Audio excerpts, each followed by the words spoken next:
Servus zurück oder Servus, falls du neu bist. Heute sehen wir uns mal die Zwei-Spieler-Starterbox bei Fire and Sword 2. Edition an. Mir ist diese Box freundlicherweise von Wargamer zur Verfügung gestellt worden. Ich habe da schon eine ganze Weile einen Blick drauf geworfen und jetzt endlich die Möglichkeit, mir das Ganze mal anzuschauen. Ich habe damals eben in der bereits ersten Edition von dem Spiel erfahren vor ein paar Jahren, bin aber eigentlich nie dazu gekommen, hier mal einen Blick reinzuwerfen. Und dann das damalige Aufkommen des Kickstarters zu dieser zweiten Edition hat mich da etwas interessiert, hat sich dann aber zeitlich irgendwie so ergeben, dass ich das Ganze dann wieder ein bisschen aus den Augen verloren habe.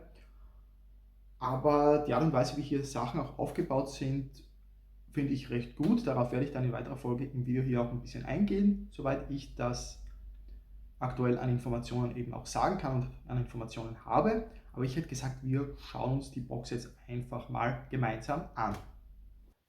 Hier haben wir nun die Box in der schönen Nahaufnahme. Ich hätte gleich gesagt, wir machen sie mal gemeinsam auf. Ich habe da auch selbst eben noch gar nicht reingeschaut. Eben auch alles komplett neu für mich.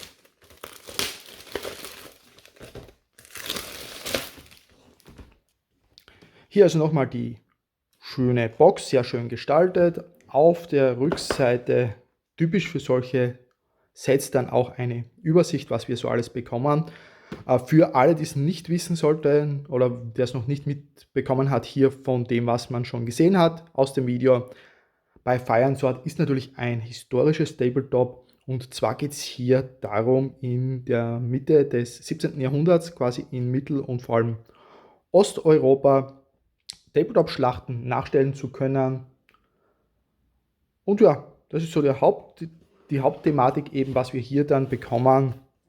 In dieser Box sind auch die typischen Sachen, die man eben bei einer Zwei-Spieler-Starterbox eben erwartet. 2 kleine Fraktionen, die, soweit mir bekannt sind, tatsächlich schon die Spielgröße für die Skirmish-Variante quasi bieten. Und man braucht hier nur noch eine Erweiterungsbox kaufen und hat dann schon die zweite Spielgröße. Also da dürfte schon alles wirklich gut durchdacht sein. Durch den Kauf dieser Box und eben diese Erweiterungsbox zu den beiden Armeen hat man hier quasi schon etwas komplett Vollständiges aufgebaut und müsste noch nicht mal erweitern. Ansonsten, wie wir es schon gesehen haben, wir haben hier unsere beiden Armeen, die hier enthalten sind mit Figuren. Zur Information natürlich auch noch, das ist ein 15 mm Maßstab Tabletop, also vergleichbar von der Größe dann mit zum Beispiel Flames of War und ähnlichen Dingen. Also auch nichts irgendwie Unbekanntes oder vom Maßstab her Neues. Dann ist drinnen ein Booklet, ein Regelbuch, Spielkarten, die auch hier anscheinend sehr gut aufgebaut sind, soweit ich das mittlerweile mitbekommen habe, und auch schon fast sehr wichtig sind, um Sachen zu tracken im Spiel. Dann eine Menge von Tokens und eben auch quasi die Bewegungsschablonen und Maßschablonen, wenn man die Einheiten bewegen möchte, und auch Würfel sind mit dabei. Und was ich hier gerade auch sehe bei der Zusammenstellung bei den beiden Armeen, die sind auch nicht komplett identisch, sondern bieten uns hier auch ein bisschen eben unterschiedliche Einheitenaufstellungen. Ich kenne mich hier natürlich auch historisch nicht wirklich aus. Ich selbst bin sehr historisch interessiert, so im großen Gesamtumfang von quasi Antike, altes Ägypten bis hin jetzt zur Neuzeit. Interessiert mich grundsätzlich alles, aber halt immer nur in gewissen Überblicken und weniger, dass ich mich jetzt im Detail dabei auskenne. Und dadurch bin ich eben auch auf dieses Spiel gestoßen, weil es in diesem Bereich, wo das angesiedelt ist, eben sehr, sehr wenig gibt oder überhaupt nichts gibt.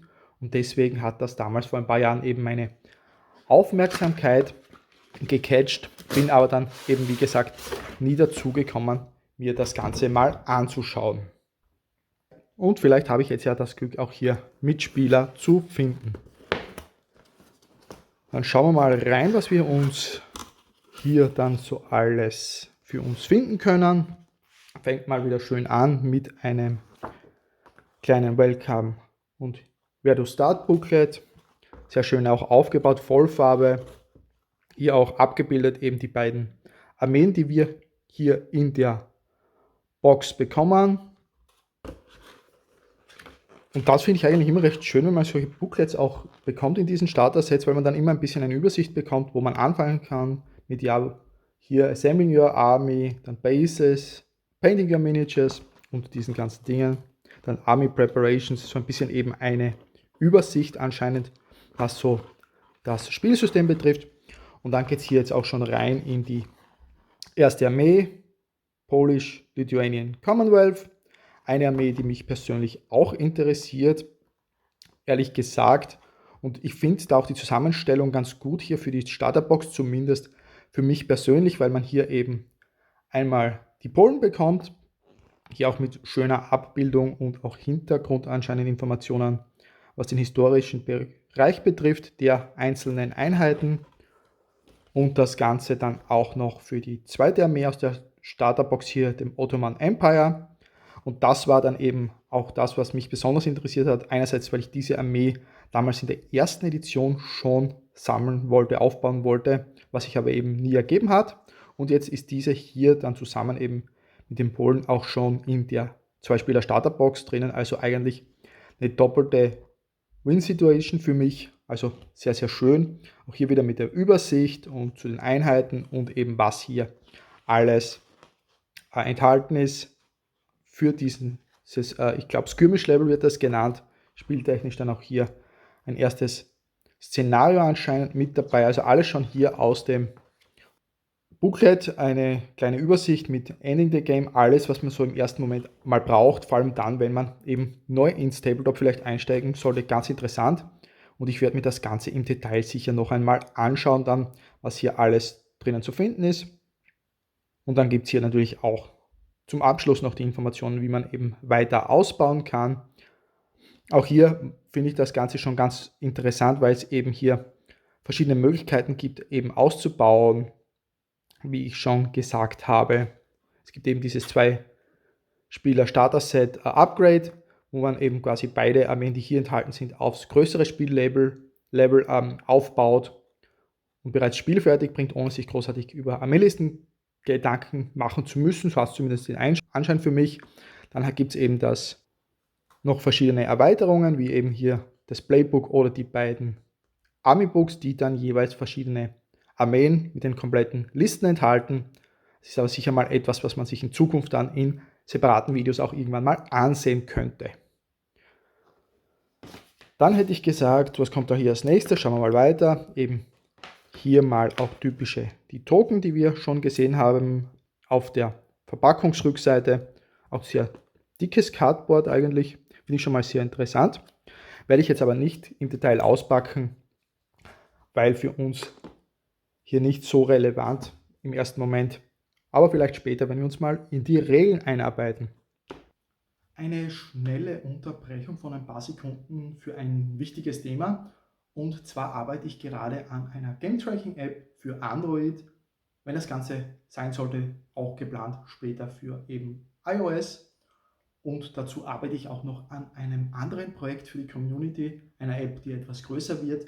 Und generell, ich suche dafür einfach Leute, die sich dafür interessieren, auch das Ganze zu testen. Also falls dich das interessiert und du aktuell Android hast, bitte geh unten in die Videobeschreibung und schick mir eine E-Mail, dass du dich als Tester anmelden möchtest. Dann bekommst du von mir den Link, damit du eben die aktuelle Testversion aus dem App Store runterladen kannst und mich gerne unterstützt dabei und mir Feedback gibst zur App, zu Verbesserungen und eben auch zum aktuellen Stand der App. Das wird mir sehr viel helfen und weiter mit dem Video. Denn ich will da auf alle Fälle ein bisschen weitermachen. Wir werden uns auch hier zusätzlich im weiteren Verlauf nach diesem Video in weiteren Videos eben auch noch die beiden einzelnen Armeen anschauen im Detail, die hier mit enthalten sind. Und dann, was eben noch sehr, sehr schön ist, ist hier, wir haben ein Regelbuch. Und soweit ich das eben auch hier verstanden habe, das ist nicht nur bei Fire and Sword Second Edition ein Mini-Regelbuch für den Anfang hier in der Zwei-Spieler-Starterbox, sondern, soweit ich es eben verstanden habe, ist das bereits das vollwertige Regelbuch. Umfangreicher wird es sozusagen nicht. Scheint also somit auch ein Spielsystem zu sein, das hier mit wenigen Seiten auskommt, denn das Buch hat gerade einmal 55 Seiten und dann ist man schon komplett durch mit den Regeln und wie gesagt scheinen das die vollwertigen Regeln auch zu sein. Im ersten Moment, was mir schon mal gefällt hier, ist eben, dass das Ganze vollfarbig aufgebaut ist, mit sehr schönen auch Artworks und Bildern von Einheiten dabei. Klarerweise ein Inhaltsverzeichnis, was haben wir da alles? Basic Definitions, die Game Sequence Orders, welche Actions man durchführen kann, wie Bewegung funktioniert, Schießen, eben all die typischen Sachen, Angriffe, wie das Ganze mit Moral abgehandelt wird. Dann hier gibt es auch eigene Regeln eben für Commanders, das scheint eben auch wichtig zu sein hier im Spiel, da freue ich mich schon drauf, wenn ich hier dann mich in die Regeln einlese und eben sehe, wie das Ganze mit den Commandern, mit der Moral, mit Army Motivation und Special Rules und allem zusammen funktioniert und generell eben das Spielsystem abläuft. Was auch hier eben schon zu sehen ist, es gibt eben, das habe ich schon gesagt, eben die 15 mm Maßstab, in dem die Figuren angesiedelt sind. Dann hat man diese Spielkarten, die alles irgendwie tracken, was die Einheiten können. Das dürfte auch aktuell neu gekommen sein, hat es, glaube ich, in der alten Edition nicht gegeben. Und was mir aufgefallen ist hier die recht kleine Spielmatte. Das schaut nach 3x3 aus, da bin ich dann schon gespannt, denn es scheint so zu sein, dass eben diese kleine Skirmish-Variante auf alle Fälle auf 3x3 gespielt wird und dann das große Spiel eben, wenn man sich das Upgrade-Set zum Beispiel holen würde, möglicherweise gar nicht viel größer wird oder auch auf dieser Größe gespielt wird. Während wir uns aber alles noch im Detail anschauen, vor allem da ich auch noch einmal ein getrenntes Video hier ein bisschen zum Regelbuch machen möchte, wo wir uns das Ganze eben anschauen.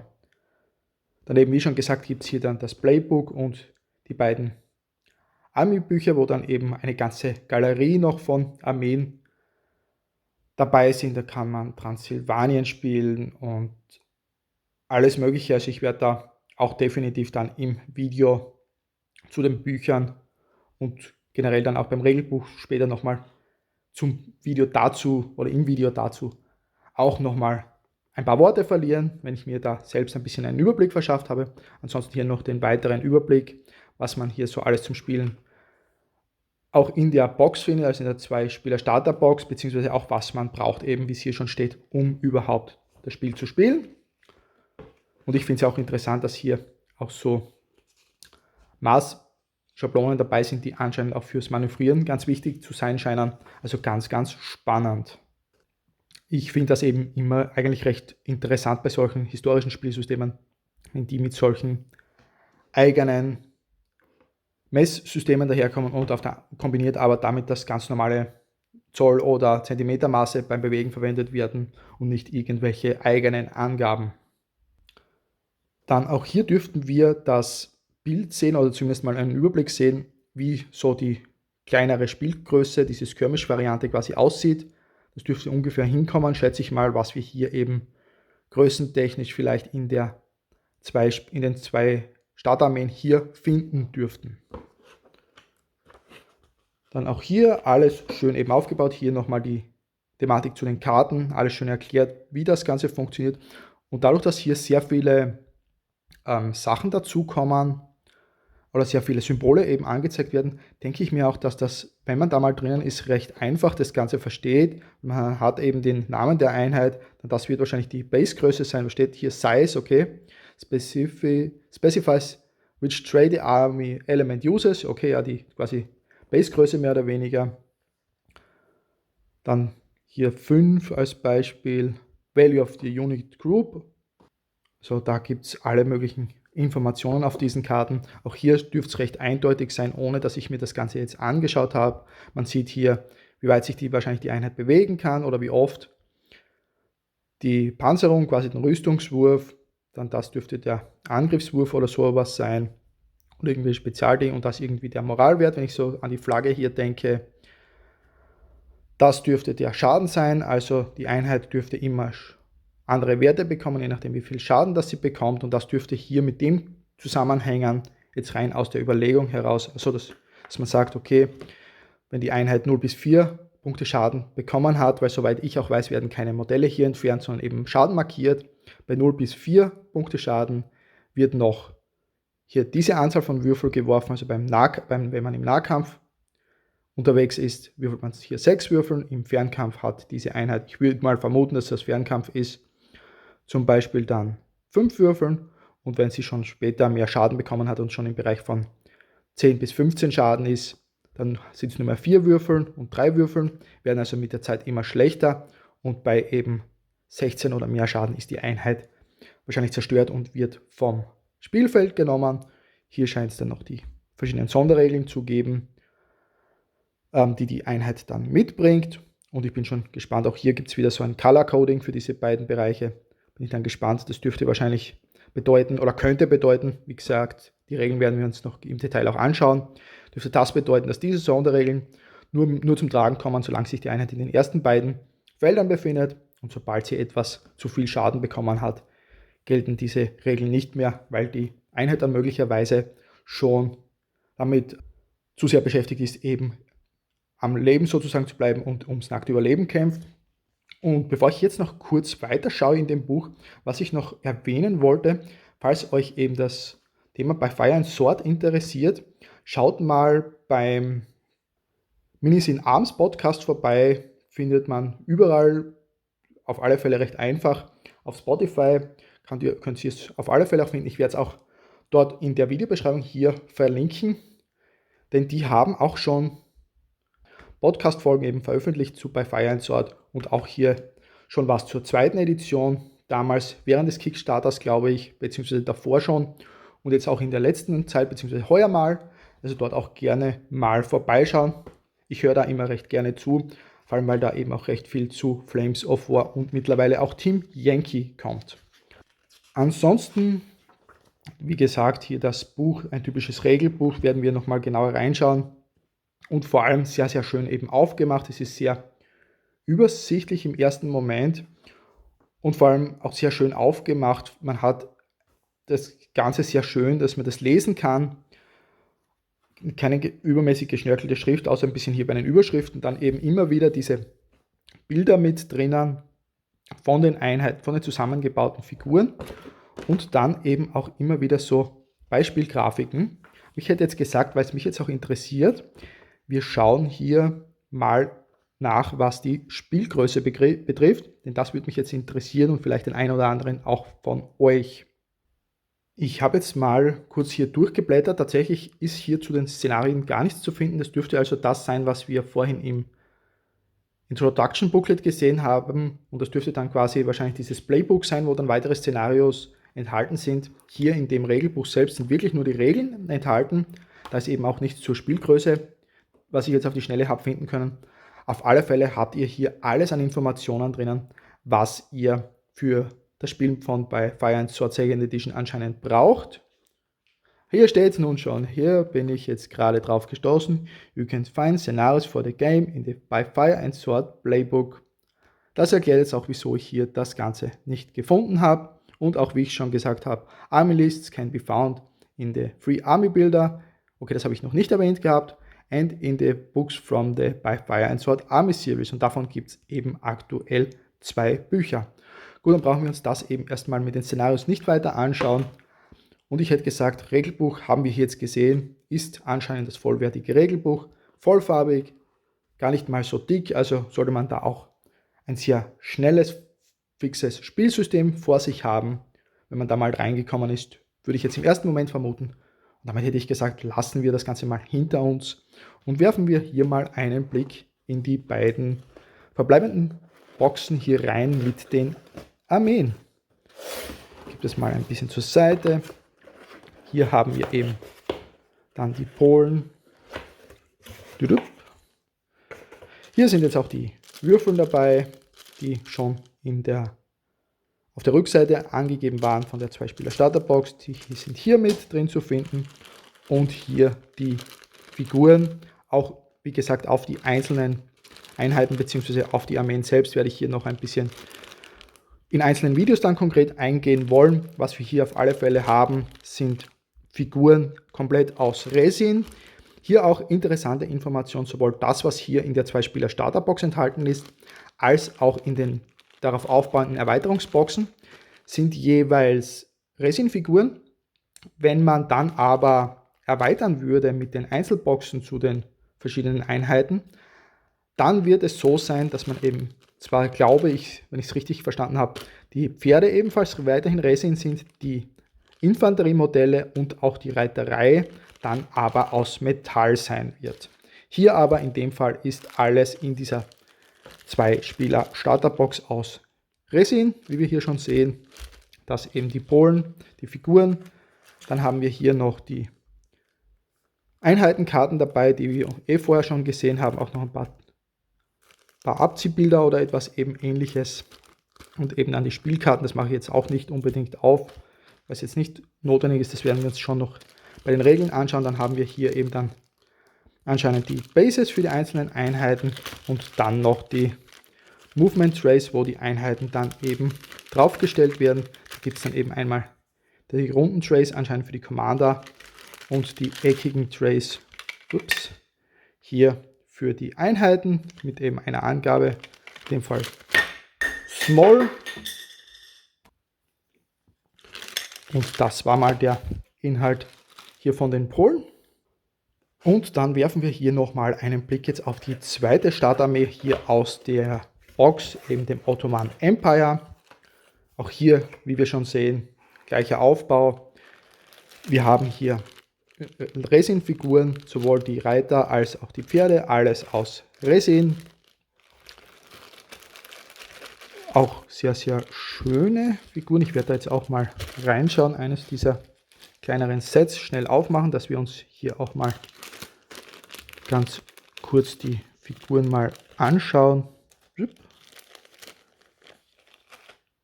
und einen kleinen Blick darauf werfen können. Also schaut schon eigentlich sehr, sehr schön aus für eben 15 mm. Das ist eine sehr, sehr schöne Qualität, extrem super. Vor allem die Pferde gefallen mir hier sehr gut.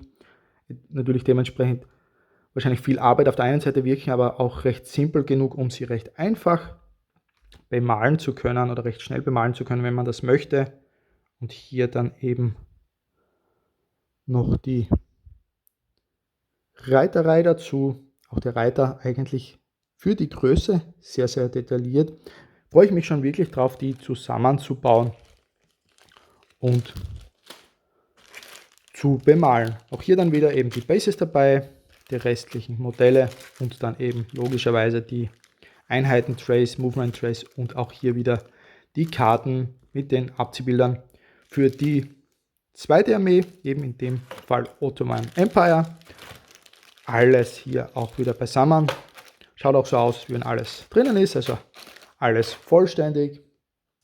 Und damit sind wir eigentlich auch schon durch. Wir haben hier jetzt uns die Box angeschaut bei Fire and Sword Second Edition. Wie gesagt, ein 15 mm Tabletop, angesiedelt in der Mitte des 17. Jahrhunderts im Bereich Mittel- und Osteuropa. Und da wird in nächster Zeit definitiv noch ein bisschen mehr kommen. Ich möchte mir auf alle Fälle noch den Inhalt der einzelnen Armeen anschauen und auch auf alle Fälle das Regelbuch und in die Regeln noch ein bisschen genauer reinschauen und einlesen. Und ihr könnt mir ja mal ganz einfach schreiben in den Kommentaren, ob euch es interessieren würde, hier auch mal vielleicht einen Battle Report oder ein How-to-Play-Video zu sehen, dass wir uns auch mal hier gemeinsam anschauen, wie das Spiel dann gespielt wird.